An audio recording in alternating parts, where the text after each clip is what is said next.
मुसाफिरों के कारवां में मुसाफिर बन घुल जाते थे वो। कारवां के कारवां कत्ल कर जाते थे वो।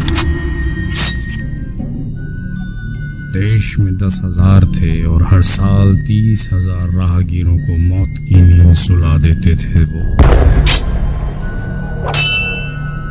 काली पे अखंड भक्ति थी उनकी